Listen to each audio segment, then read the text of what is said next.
Everybody Hates Rand is a Wheel of Time podcast that will contain spoilers for all 14 books. So if you're anti-spoiler, pause this, read all 14 books, and come back. We'll be here, waiting. Our title is a joke and is meant to be taken as such. In the context of this podcast, everybody refers to us and our cat. You are free to feel however you want about Rand, who is a fictional character. Don't DM us. The world is a mess, Dark One stretching out his hand. The dragon's reborn, the fire's been fanned, but everybody hates Rand. Everybody hates Rand. Everybody hates Rand. Lord of Chaos. That's me right now, Lord of Chaos. Yeah, that's all of us right now. That's Tybalt, Lord of Chaos. Tybalt is wearing his pirate shirt. He looks very dashing. Who is the Lord of Chaos? Is it the Dark One? Or That's is what it I Rand? thought. Ooh. I mean, It's hard to unpick that association when you have association when you have Rand and his Fabio getup on the cover, right under the word Lord of Chaos, and you're just like, wow, yeah, well, he looks pretty chaotic if you're asking me. But yeah, I guess it is supposed to be the Dark One, because it's not like Demandred would be like, let Randall Thor rule. I mean, you know? Yeah. Well, no, he wouldn't. He hates him too much, I guess. So, well, Demandred and I have that in common. Rand's a real bitch in these two chapters. Rand can't do anything right. Will you say this is a... Oh, yeah, sorry. Forgot that was my job now. This is Everybody Hates Rand. It is your friendly neighborhood Wheel of Time podcast. I'm Sally Goodger. I'm Emily Dushaw. And sorry, my whole family is roasting my dad about, not about the things that we should be roasting him for. It's about the particular design of one of the Thermopens at ThermoWorks. Oh. Excellent. It looks like, it's got like a flame decal on it. Oh, horrible. Yeah, my mom was like, who needs a Thermopen and what color do you want? And I was like, I need a Thermopen. Because for some reason we have ThermoWorks, Lord Chris Jushaw, but we don't have Thermopens. We just have our miniature Thermopens on our keychains.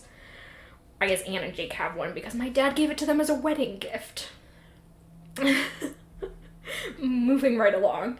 Anyway, I was like, I need one and I don't care what color. And Sarah was like, I need one and I don't care what color. And Adam was like, I need one, but I'm really upset that this flame decal one is sold out. And Sarah was like, that's horrible. Dad, how'd you let that happen? And I was like, that looks like Guy Fieri threw up on it. And my mom was like, it does look like it is meant for rednecks, but to be fair, a lot of rednecks like ThermoWorks. And I was like, so anyway. They're grilling a lot. Whenever my dad gets out of his numerous Tuesday night church meetings, he's going to cry victim like he usually does. Yeah, no, in my family group chat, we were all I was like, Mom, please atone for your sins. Why is the thermostat at 63 degrees? And so the whole family was roasting her for being like, you cannot keep your house at 63 degrees. She got out of her work meetings and she's like, all you guys do is bully me. My mom today sent a picture of her feet clad in Crocs and said, they're like special Crocs. They have like a liner. I don't know. But she goes, these are my Crocs and I don't want to hear anyone say anything mean about them because they make my feet feel nice or something like that. And like, I don't even recall, frequently my mom will say, don't say anything mean about my Crocs when I had like not even noticed that she was wearing Crocs. And then of course I'm like, why are you wearing Crocs? What are those? And it was a pretty hilarious preemptive strike against potential bullying. Yeah. Moms, man, they just can't take the heat. Yeah. Anyway, these chapters pick up with Rand and Mazrim Taim going to, quote unquote, the farm. The animal farm. I've never read that book, have you? Neither have I, no. I don't know what it's about. I assume the dangers of capitalism. Yeah, I think the family, the animals are like, I think it's supposed to be like an allegory for communism or something. Like, I think the dangers of communism rather than capitalism. I guess Orwell we're talking about. I don't even know. I just know, I think that animals are like unionizing or some shit. They're holding, like, some type of revolution. I think that's always been my understanding. I don't particularly care for Orwell, so I've never, like, sought out any of his things after being forced to read 1984. I think I even got away without reading 1984. I mean, I think I probably could have too, but I'm a loser, so I did. When did you read it? I read it my sophomore year of high school, 10th grade. Gotcha. With the worst teacher. I can usually pinpoint my 11th grade English teacher was supposed to teach us a lot of books and just didn't. So, including, we were supposed to read Frankenstein, and I, like, didn't really in that one, which is why my first study of it was in London. Anyway, it's a bad time to first study Frankenstein. Well, I was sleeping most of the time, but otherwise it was a good experience. It was nice to be with people who actually felt things about Frankenstein and had intellectual thoughts about Frankenstein, as opposed to an 11th grade classroom where everyone is like, just let me out. Yeah. They actually don't go directly to the farm. They go to, like, a clearing a little bit outside the farm so they can walk over. This is, of course, Rand traveling consciously for the, I guess, first time. He's previously used skimming, mostly. Yeah. And he points it out to Taim as, like, this is traveling. If I can show you how to do it if you didn't catch that. Yeah, which is, like, okay, drama queen. Yeah, a little petty. Yeah. But Mazrim's like, fine, whatever. Teleportation. You can do that, I guess. And as they're walking to the farm, Rand is just like, here's what you need to know. Everyone in the world is out to kill me. By association, they will also be out to kill you. And Mazrim's like, this isn't new to me. Yeah. It's like, everyone wants to kill me, baby. I'm the fucking worst. I'm the... People have wanted to kill me since I was, 15. Yeah. Ever since my douchebaggery started manifesting. Yeah. Ever since my douchebag birthday. I joined a frat, and ever since then. Joined a frat? 15?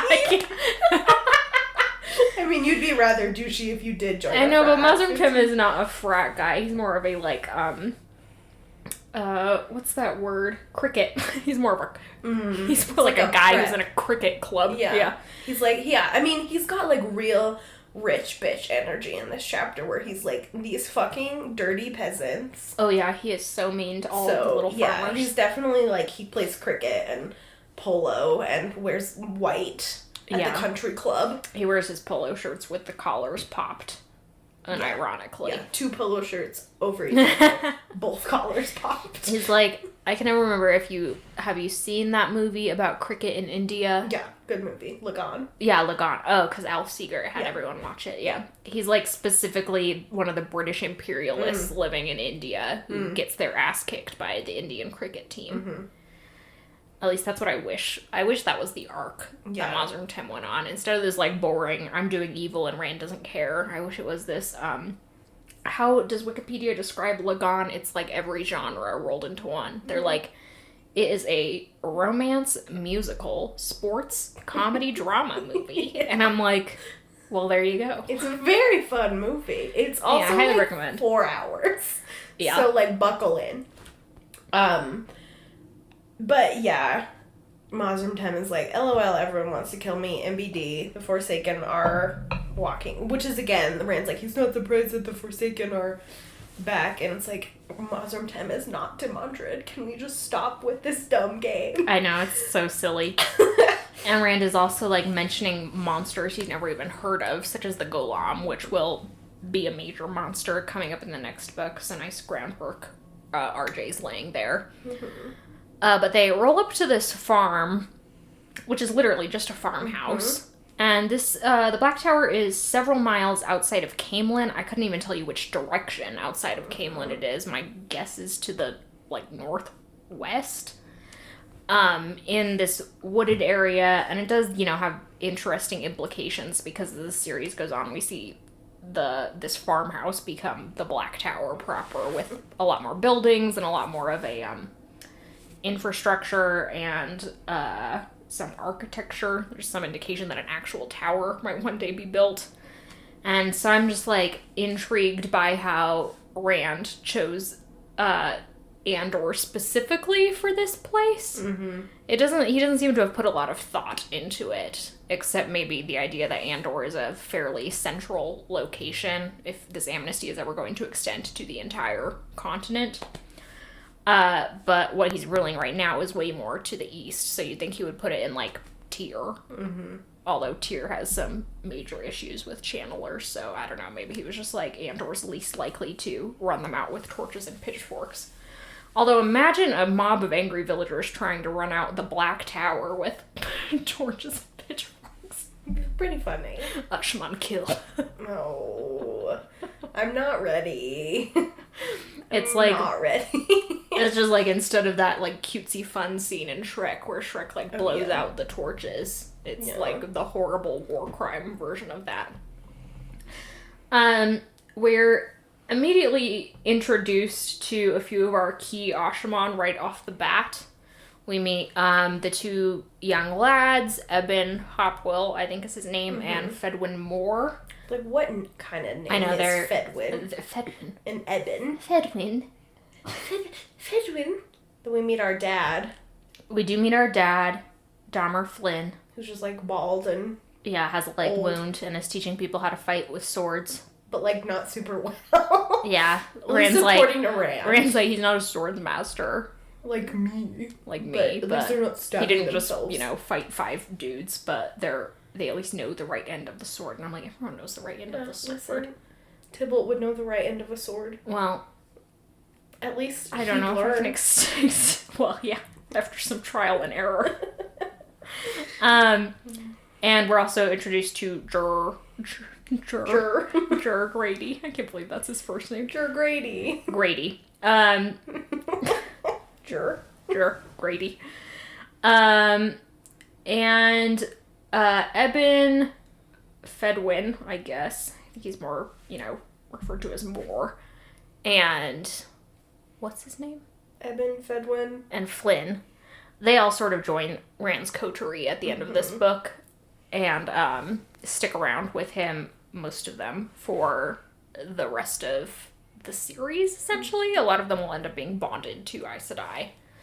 That's not all of them. There are a couple more who join up, but there are a lot of, like, the key players. Like, Eben is around a lot. Flynn, develops a healing talent, so he's around a lot. And Grady is not in Rand's coterie, but he is in Perrin's coterie. And I do love Grady. I think he's a delight. So in classic Robert Jordan style, we're being introduced to a handful of characters who will be extremely important in, like, 3 or 4 books from now. Yeah, for now they are just, like, names sort of floating on the surface of the water here. Yeah. And it is a little bit frustrating that it's not a little bit frustrating. I don't know how to put this into words. These are important Ashaman, but they are not, in terms of the Black Tower's entire arc, the most important Ashaman. People who have read the entire series will probably recognize, what's his name, Androl? Mm-hmm. Who very well could be a totally Brandon Sanderson figment, like, Brandon Sanderson saw a gap in the Black Tower, was like, I don't really have any touchstone characters here besides Logain, who sucks ass, and Tem, who... It's Brandon's exact words. Yeah, Brandon, known Mormon. It's like, Logain sucks ass. Sucks. Logain, who's terrible, and Tem, who's also terrible, but in a more morally evil way than Logain. And so he invented this guy who's just sort of a jack of all trades who can sort of cover his bases there. Like, that's a totally, believable, plausible thing. But either way, it comes back to a failing on Jordan's part, because if Jordan did want this character to be a thing, he should have introduced him a lot earlier on. And if he didn't, then he's the one who manufactured that gap in the Black Tower of having all the important characters be, like, outside of the tower itself. When so much of the later series involves the Black Tower sort of crumbling because Mazrim Tem is evil. Yeah. Fucking big shock.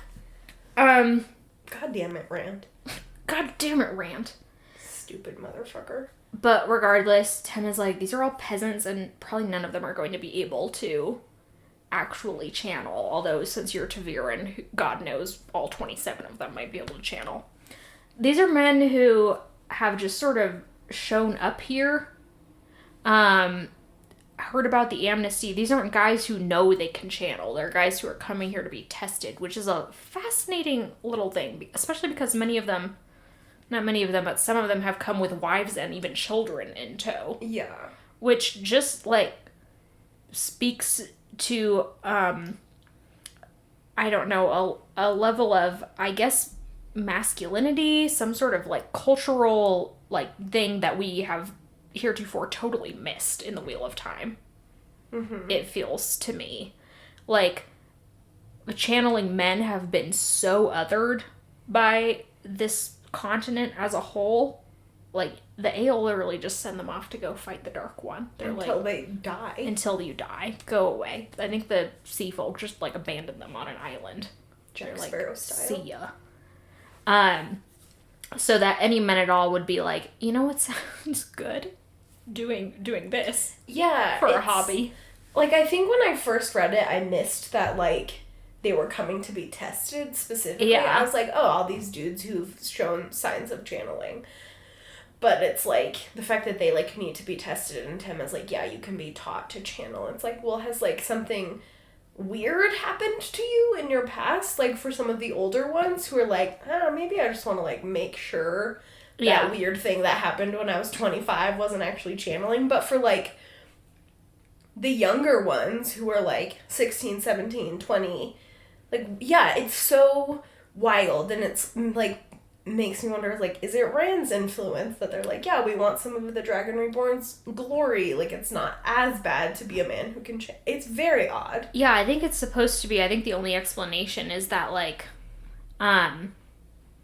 you know, Rand's Taviran, and so these are literally strings of fate being pulled or whatever, and that is apparent in the fact that all of the named men, well, most of them, I don't know about that one guy, like the second guy, Tess, but most of them do end up being able to channel and are, like, major players. But, you know, the excuse of Taviran pull only extends so far. Yeah. As we pointed out many times, I think. Like, there has to be some groundwork for it to work, I guess. Yeah. Like, I don't know, it'd just be interesting if this, you know, person, this young man comes in or older man who's like, I have been channeling and I don't know what I'm doing, but I don't really see that except with Mazrim Tem. Yeah. Satan. He's so bad. He's like, fine, watch me carefully while I test them. Rand, like, picks it up. Like, immediately, basically. Immediately, probably because he's done it before in a past life. And Tem tests Flynn, who can channel and is sort of, like, moving on. Grady pulls Rand aside and is like, hey, listen, I'm thinking of leaving. And Rand is like, I mean, well, if you want to be a wuss about it. Pretty much. Grady's like, oh, well, oh, fucking K. Grady's like, great. Rand's like, we're just gonna need, like, all the people we can get to stop the apocalypse, but if you want to just go, like, hide out on your farm like a little piss baby, that's fine with me, I guess. And Grady's like, thank you? Yeah. What the fuck? Yeah. So yeah. Grady should have left. I know, it would have been iconic with if he his did. wife and his 4-year-old child. If he just was like, okay, bye. You're a bitch. I'll, like, carry a sword or whatever. Yeah. But yeah, there's this idea, Rand talks about the Aes Sedai being manipulative, and he talks about himself being manipulative in that moment, but he is specifically manipulating Grady via a trajectory of masculinity. Yeah. He is like, you're not a man unless you do this, essentially. Like, and manhood is all about being equipped to go to war in whatever capacity.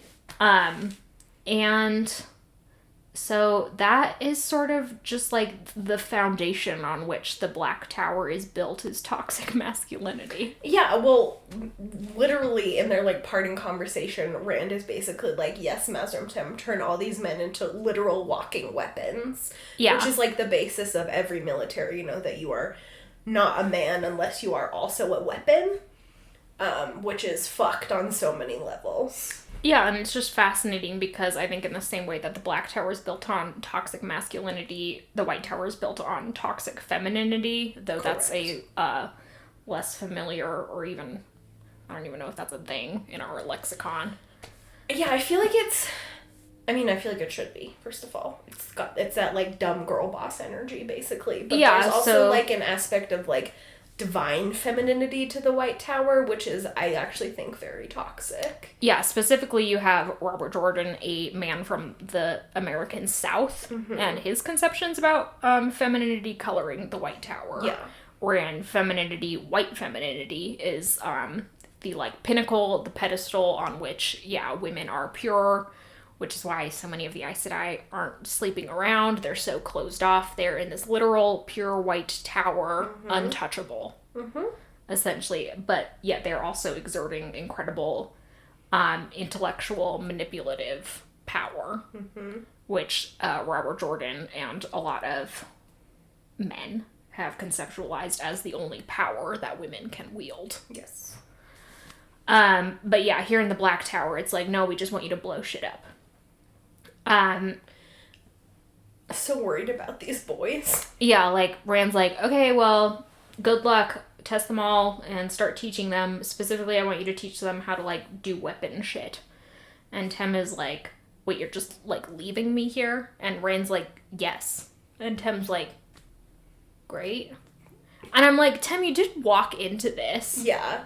Given... I think this would have worked better, and it would have made a little more sense if there was some, like, form of negotiation here. Yeah. Like, if Rand was like, hey, I'm gonna arrest you for war crimes and turn you over to Bashir, unless you agree to, like, be the new creepy school headmaster of my school for deranged war criminals. It's just so much. Because, like, at least that would, like... I still wouldn't love it, but at least it would... make more sense why Mazrim Tem chooses to... Like, if I were Mazrim Tem, I'd be like, what? See ya. Yeah. Yeah. So it's just dumb. It's just another, like, of course Mazrim Tem is staying because he's Jamandred and he wants to do foiling of plans. But, yeah, it also is just, like, not a good look for Rand to just be like, I am just telling you what you are doing and you have no option because you... quote-unquote swore obedience to me. So it's just like another huge step on Rand's rise to empire dictator. Yeah, it's not great. But all the maidens are like, oh, Rand. Yeah, as they're leaving, Rand is like, oh, I didn't even mention when Rand first made the gateway to the Black Tower, he heard Avienda being like, hey, wait up. And he was just like, see ya. Closed the gateway on her. Well, not on her, because that would have bisected her, but closed the gateway before she could come after him. So now we're introduced to the concept that Rand is avoiding Avienda, and later he says it's because he wants to spend time with Avienda that he's avoiding her. That's so boring, I'm just going to skim right over it. But this is his motivation for not keeping his appointment with Bashir.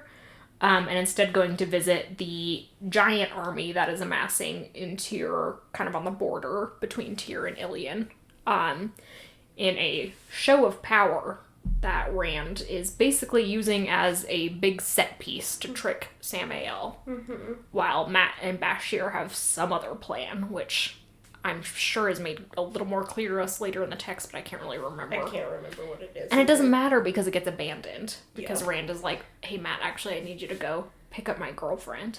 And it's like, again, I have a very specific set of skills. So specific. Please don't send me on your bodyguard errands. I'm not your chauffeur. Yeah, let me do... I'm not the guy battle. who stands in an airport with the person's name. Elaine. Rand, I'm literally like a military genius. Yeah. And Rand's just like, fuck off. You're the only person I can trust with this. And it's like, you could just trust Elaine with herself. Yeah. There's a new thought. I mean, given Elaine should not, like, be let out of doors. I mean, she's terrible. Elaine should probably just be murdered for the betterment of the continent. But that's another issue. But so Rand goes with the maidens to this place, and... Oh, Lord. What? Already forgot this was the joke chapter. Oh, yeah, this is the joke chapter. We're, like, kind of, Rand is like, here's the maidens. They all seem to think of me as a brother type figure. Although now, suddenly, he gives us, like, a rational explanation for that, which he did not provide at all in the last book, which is this idea that in Ale society, like, the children of maidens are considered lucky, but most people don't actually have any way of identifying who children of maidens are because, you know, maidens presumably usually want to keep being maidens, and so they give their babies to be adopted by other women in Ale society. And so it's like this sort of talisman that Rand is this actual known biological son of a maiden, even a maiden who is not technically Ale, that they're just kind of like feel a sort of like possessiveness toward him as representative of all these other children. And you have to imagine that some of the maidens themselves in Rand's bodyguard have maybe gotten pregnant and given away their own children. Yeah. Which, of course, because Robert Jordan doesn't believe in fleshed out female characters, none of those are ever, like, signified to us. But reading between the lines, there's, like, an idea. Yeah. I mean, just, like, statistically. Yeah. The amount of maidens in his... Most of these women are sexually active, we know. Yeah. Because they're all usually flirting with men.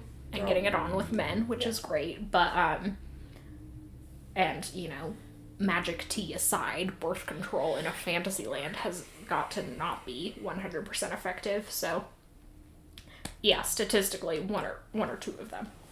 At least. So that's, like, a reasonable enough explanation, but Rand is like, I'm sick of it. I hate them. You're just like, okay. Quiet. Yeah. But they get to this other camp, and the maidens and Rand run into Rand's other honor guard, who, you know, waits for him, I guess, here. Thunderwalkers. Yeah, the Thunderwalkers. The Thunderwalkers. And immediately one of the maidens starts bantering with some of the Thunderwalkers. It's just shit about, like, you're not stealthy. Yeah. You'd stab yourself or whatever. Yeah. And they're like, maidens never stop talking. Like, it's just... Yeah. Ale stuff. And as they leave, it's, like, clearly flirtation. Yeah. On some level, because Anela, the maiden who instigated it, is like, he was cute. He was really cute. He was cute. Who is he? I'm gonna go get his number. Yeah. And Sulan's like, good for her. Sulan's like, Rand, do you not have a sense of humor? That was hilarious. And Rand, rather than being like, well, here's a joke from my culture, just, like, whips around and launches into this extended story joke. Yeah. Which, like, I don't even understand. I was trying to get the punchline, and maybe I'm just an idiot. Well, the punchline is that there's this grumpy farmer who falls past his neighbor, and then into a puddle, and then when the neighbor climbs down to help him out, he won't even, like, accept his help, and someone else is like, well, why not? And he's like, well, I went past him in broad daylight right now, falling past him, gosh. And he didn't extend a hand then. Okay, so that's what I thought. It's stupid. But it's not funny. What is hilarious is the maiden's response to it. They're like, is it about the water? Like, I don't get it. And then there's like, no, it's definitely about the rooster. I think the rooster has something. And someone's like, I think it was supposed to be a joke. They're all like, no. How can it be funny if I don't know what happened to the water? Yeah. They're like, there's simply no way it's a joke, Sule. And Rand is just like, ugh, and keeps going. Yeah. Later he has an extended conversation with the Ale clan chiefs about Ale humor. Yeah. So you'd think at some point someone would be like, well, what do you guys think is funny? Yeah. No. The Ailers, like, we're hilarious. We're the peak of comedy. I know. No other form of comedy matters. Literally don't give a shit about Rand's dumb water jokes. I mean, Rand clearly does not have the greatest sense of humor to begin with. Yeah. Like, they might have better luck with, like, Matt. Yeah, Matt's humor has some crossover with Ale humor, as Rand has noted in the past. Yeah. Like, Avienda makes a joke, and he's like, I'd expect that from Matt. Yeah. So, like, Matt gets a kick out of other people's suffering. Yeah. Just like the Ale did. It is pretty funny. We only see that one moment with Matt, you know, drunkenly singing in front of the Ale. You'd think... I'm sad that we don't get to see our characters' reputations with Yeah. the common folk, I guess. Yeah. We don't get to see people being like, have you met Matt, though? He is hilarious. Yeah. The ale being like, there's one funny Wetlander and it's Matt Cathon. And it's Matt Cathon. He's hilarious. He's always drunk. He looks filthy. Yeah. But very funny. Very funny. Very good at knife He gets stuff. it. Yeah. But Rand goes to talk to his various lords, I guess. Terran and Kyrian lords. Bastards. Again, as I referenced last season, these are men who we have been introduced to previously, but a few of them actually matter. This is where we're introduced to the idea that some of them who were supposed to come south to join this army peeled off into, like, this swamp, essentially, to join this revolution that is being led by a guy named Darlin, who Rand credits for at least being straightforward about his rebellion. He's like, unlike these other guys who, you know, bowed one minute and the next are joining a revolution, he was just like, see ya, and started a revolution right off the bat. Which is an honest enough move for Rand eventually to make him King of Tyr, so I guess these things happen. Darlin. I love that that's his name. Darlin. But so we have this brewing revolution taking place in Haddonmerk, which Rand, for the moment, is like, I don't have time to do anything about this, nor do I particularly care. I've got to focus on Ilian and Samael. But in the next couple of books, did they visit Haddonmerk in book 7? Don't think so. I don't remember books. Other than Ebudar, I don't remember book 7 very well. Do you remember do you remember Rand getting a second wound? Okay. I don't. I think it's in book 7, but it might be in book 8 that Rand goes to these revolutionaries finally and is like, hey, what the fuck is going on? Is Min with him? Yeah. Then yes, that happened in book 7. Cadswan is there too. Cadswan. Okay. Cadswan's also insane. I mean, yeah, she is, but we'll talk about her when we get to her. We'll get there when we get We'll get there when we get there. Hot boat. But this whole thing is pointless anyway, as Rand keeps pointing out, because he's given this plan to these guys, which is to hold their position and just keep allowing the army to grow until Matt gets there. Now, Rand, known teleporter, for some reason, is like, Matt has to travel to you guys on foot. And all of these people are like, yeah, sure. Yeah. I'm not sure. Of course, all these people also think that he's a little bit crazy because he keeps referencing fighting the Forsaken. Which is the only time that, not the only time, but one of the few times that the text has been like, here's something Rand is doing that makes him look crazy to common people, that I'm actually like, oh yeah, I get that. Yeah. Because it's like, I don't know, if people were like, God, I can't think of any mythical bad guys. I guess if someone was like, well, I have to go fight Satan, I'd be like, you good? She's like, just me and the 4 horsemen of the apocalypse, baby. Oh, yeah. Pestilence, Yeah. famine, whatnot. Famine has control of Boston. I'd be like, oh. Do tell. But yeah, Rand is like, all of this is an elaborate cover for some plot that I've concocted with Bashir and Matt, which presumably is going to be something about sending Bashir and Matt to, I don't know, flank Samael or something like that. Here's the issue. Obviously, Rand is going to just send Matt off, so what the army that he is accumulating here is the army that he is actually going to take into Ilion to fight. And it is more or less still going to be just like a full frontal assault, except not against Samael. Now it's against the Shanshin. Which is just like, what? What? You have a perfectly good military boy right there. Yeah, he's just literally right there for the taking. Matt is so underutilized that it makes me like red with rage. Yeah. That all of book 5 essentially was about Rand realizing, oh, Matt's a genius. And now he's like, man, I can do it myself. It's cool. He's a bastard boy. He's never like, you know who I need right now? Matt. And Matt, in Ebudar under house arrest, is like, you know where I would rather be right now? Fighting in a battle. That's how bad things are here. So I don't know. So you done fucked up, Rand. But Rand, has this boring conversation with them. Also talks to the Ale clan chiefs. There's the usual Kyrianans hate Terrans, Terrans hate Kyrianans, but they all hate the Ale way more than each other, so it's a moot point. And finally, Rand heads back to Camelin at night. Didn't even, send word to Bashir, I guess. No, I bet Bashir's so pissed. I bet Bashir is just I asked Rand if he's gonna keep the appointment this time. And Rand is like, oh yeah, sure. And Dalrym's like, nope. You know how you have those people who you're just they will say that they will be there, but they will not? Or they say they will be on time, but they will not? That's just, Rand. So there's a star next to Rand's name in Bashir's mental planner. Yeah. He's like, this bastard does not keep his appointments. I just feel sad for all of his, horsemen, I know, they're all just waiting to do their horse stunts. Yeah, have to do the horse stunts to cover up that Rand is actually going to talk to Bashir about whatever. Maybe they like it. Maybe it's their only form of recreation. Yeah.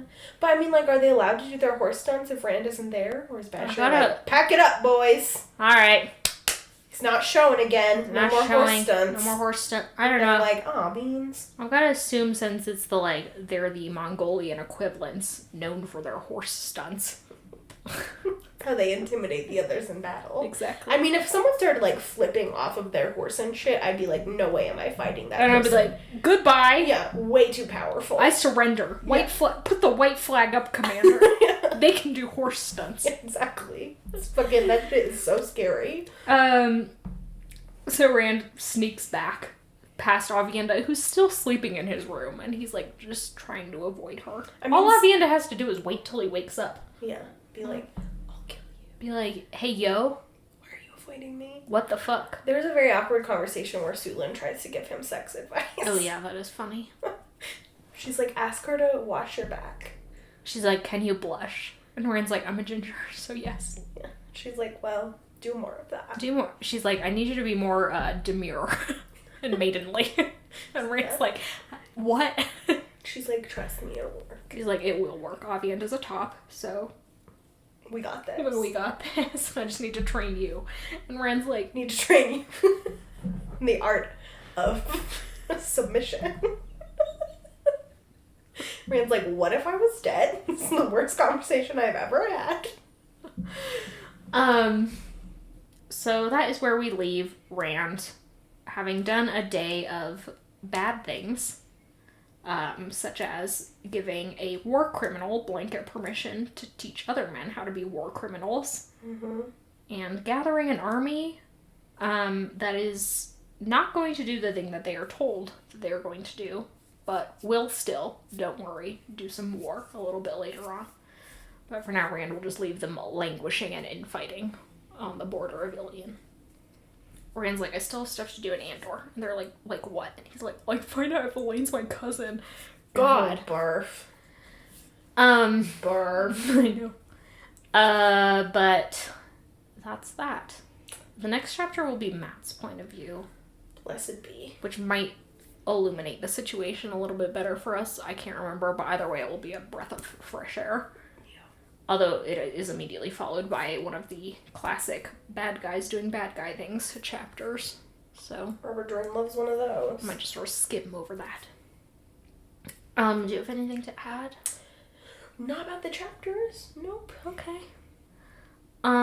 Thank you for listening. Hope the audio is a little bit better than it was last week. Sorry about that. Still getting used to shit here in the new space. Thank you to Glenna McKenzie for our theme song. Thank you to our supporters on Patreon. You can catch all of the tiers that we've referenced before if you choose to sign up for that.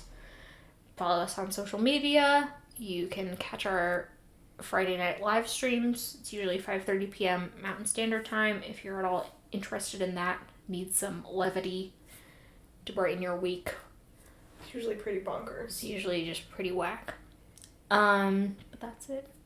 That's it. Do you have a sign off?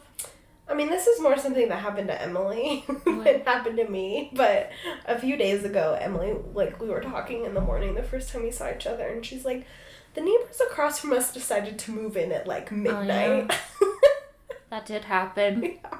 Imagine my shock and surprise when I looked through my window. Our townhomes are, like, you know, in a typical right across little roads from each other. So, like, our garage faces our neighbor across the way's garage. And so my window looks down on that sort of alley.